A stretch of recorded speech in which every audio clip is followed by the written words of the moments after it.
Bismillahirrahmanirrahim. Assalamu alaikum dear spectators. I am Usman Ali, assistant professor of chemistry, and today we are going to discuss different form of enthalpies. But if you have not subscribed my channel, please subscribe my channel. Press bell icon so that you can get a whole of my videos live on YouTube. Coming towards our article is first one is enthalpy of reaction.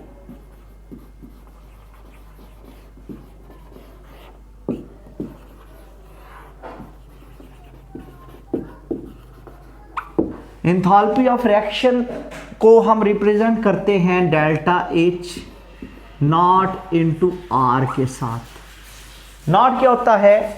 Not stand for standard condition of temperature and pressure. And reactions के लिए standard temperature कितना लिया जाता है? Standard temperature लिया जाता है 25 degree centigrade और 298 केल्विन, और प्रेशर कितना लिया जाता है? 1 atm लिया जाता है।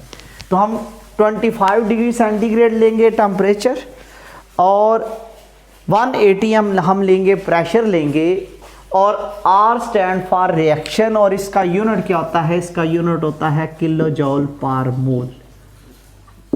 तो इसको हम कैसे रिप्रेजेंट करते हैं, इसको डिफाइन कैसे करते हैं? से रिएक्टेंट्स हैं, रिएक्टेंट्स आपस में रिएक्ट करते हैं और प्रोडक्ट्स बनाते हैं।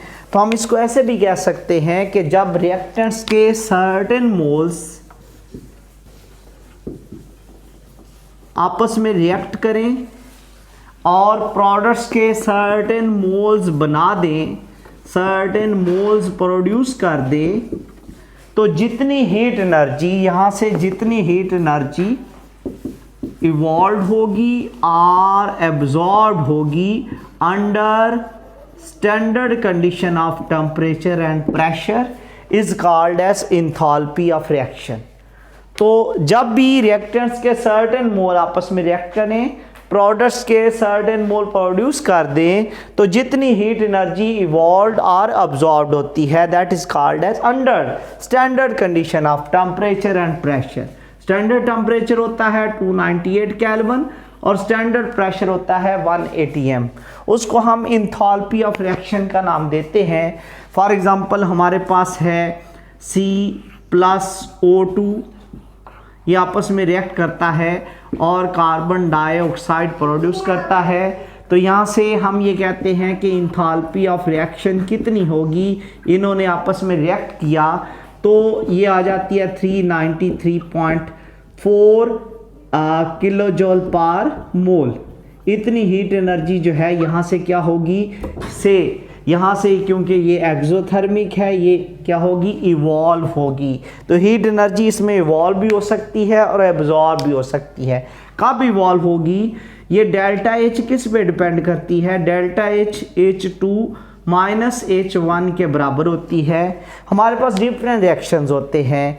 अगर हमारे पास एंडोथर्मिक रिएक्शन है तो एंडोथर्मिक रिएक्शन में क्या होता है?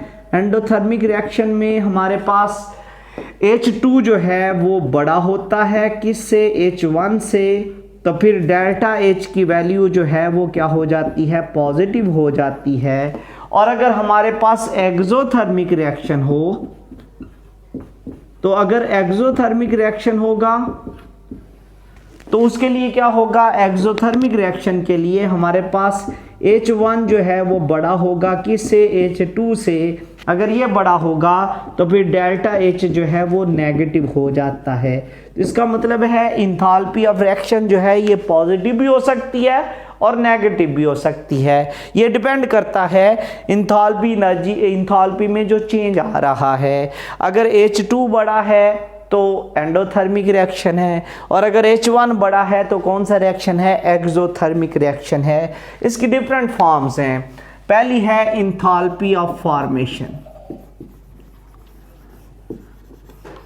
एंथैल्पी ऑफ फॉर्मेशन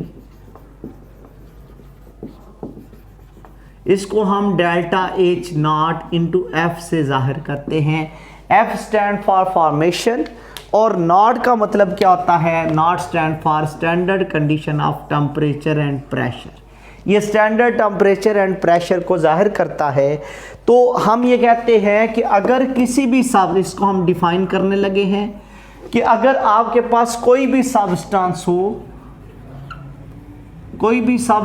हो और सब्सटेंस के कितने मोल बने, 1 मोल बने, 1 mole of substance is formed from its elements, उसके एलिमेंट्स आपस में मिलें और सब्सटेंस का 1 मोल प्रोड्यूस हो जाए, तो जितनी अंडर स्टैंडर्ड कंडीशन ऑफ, ये लाजमी मेंशन करना है, under standard condition of temperature and pressure, वो हम ऑलरेडी स्टडी कर चुके हैं कि स्टैंडर्ड टेम्परेचर कितना होता है 298 केल्विन और स्टैंडर्ड प्रेशर कितना होता है 1 atm प्रेशर होता है।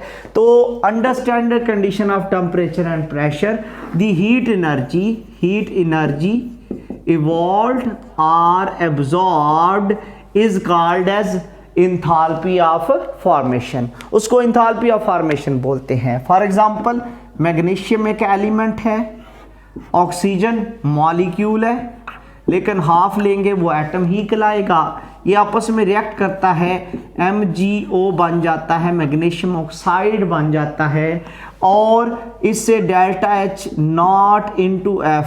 नॉट का मतलब क्या है कि स्टैंडर्ड कंडीशन है और F का मतलब क्या है, फॉर्मेशन है। तो इसके कितने मोल प्रोड्यूस हुए हैं, 1 मोल प्रोड्यूस हुआ है।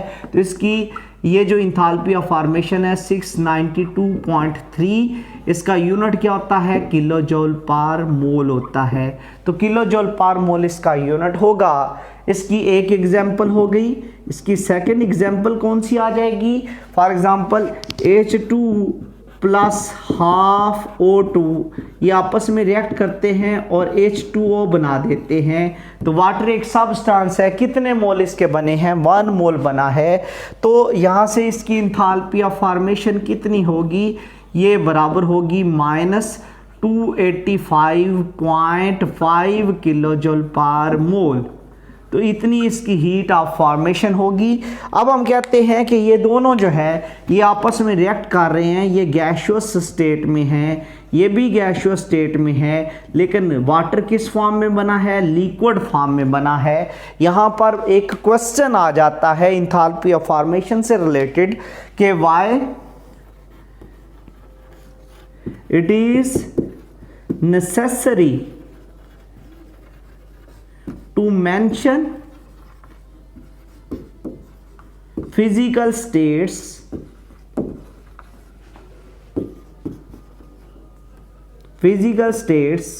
of reactants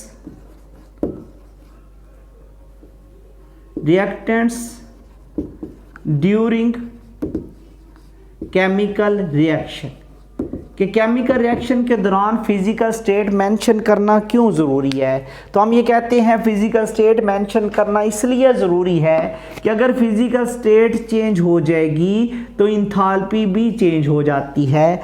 फॉर एग्जांपल हम ऑलरेडी पढ़ चुके हैं कि हाइड्रोजन और ऑक्सीजन आपस में रिएक्ट करें और ये गैसियस स्टेट में हो तो वाटर लिक्विड फॉर्म में बनता है। यही अगर हाइड्रोजन गैसियस फॉर्म में हो और ये हाफ ऑक्सीजन के साथ रिएक्ट करे, वो भी गैसियस फॉर्म में हो और उसके नतीजे में वाटर प्रोड्यूस हो जाए, लेकिन वाटर भी गैसियस फॉर्म में हो, लिक्विड में ना हो, तो फिर इसकी इंथाल्पी ऑफ फॉर्मेशन चेंज हो जाएगी। और कितनी हो जाएगी, -245.5 किलो जूल पर मोल। तो इसका मतलब ये है, क्या चेंज आप लेकर आए हो, आपने चेंज ये किया है कि फिजिकल स्टेट चेंज हो गई है। एक में वाटर लिक्विड फॉर्म में है और एक में गैसियस फॉर्म में है। तो अगर फिजिकल स्टेट मेंशन ना की हो तो एग्जैक्ट इंथाल्पी हमें पता नहीं चलती। इस वजह से जब भी रिएक्शंस लिखे जाते हैं उनकी फिजिकल स्टेट मेंशन करना बहुत ज़रूरी होता है, अदरवाइज उनकी इंथाल्पी ऑफ फॉर्मेशन को करेक्टली मेजर करना पॉसिबल नहीं होता। अब नेक्स्ट जो हम इसमें पढ़ने लगे हैं वो क्या है, वो है हमारे पास enthalpy of atomization. Enthalpy of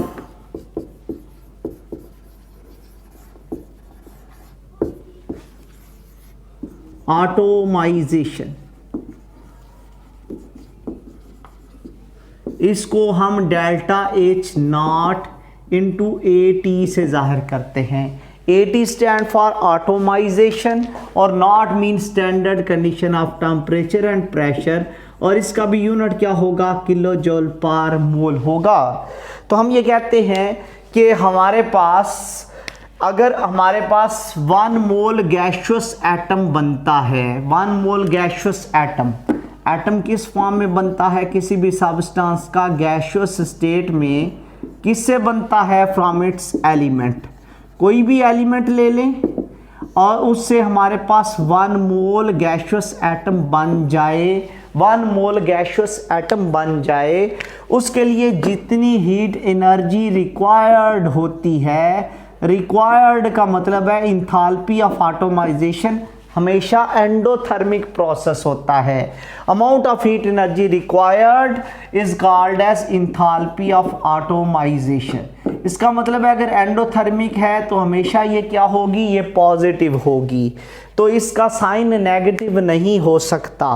for example हमारे पास है कि हाइड्रोजन है, फॉर एग्जांपल हाइड्रोजन है, तो हाइड्रोजन हमारे पास किस फॉर्म में है, ये गैसियस फॉर्म में है, तो इसको हमने एटोमाइज करना है। तो हमारे पास क्या होता है कि हाफ H2 लेते हैं, इससे हाइड्रोजन एटम बन जाता है, और कितने हाइड्रोजन एटम बना है, 1 मोल बना है। आपने इसको हीट किया है तो इसकी इंथैल्पी ऑफ एटोमाइजेशन ये कब लेना है, under standard condition of temperature and pressure.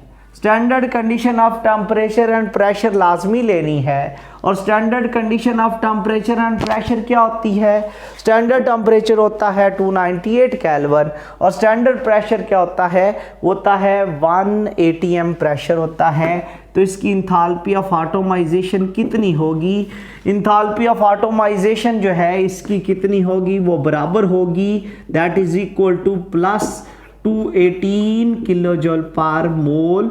तो ये इसकी इंथैल्पी ऑफ एटोमाइजेशन आ जाएगी।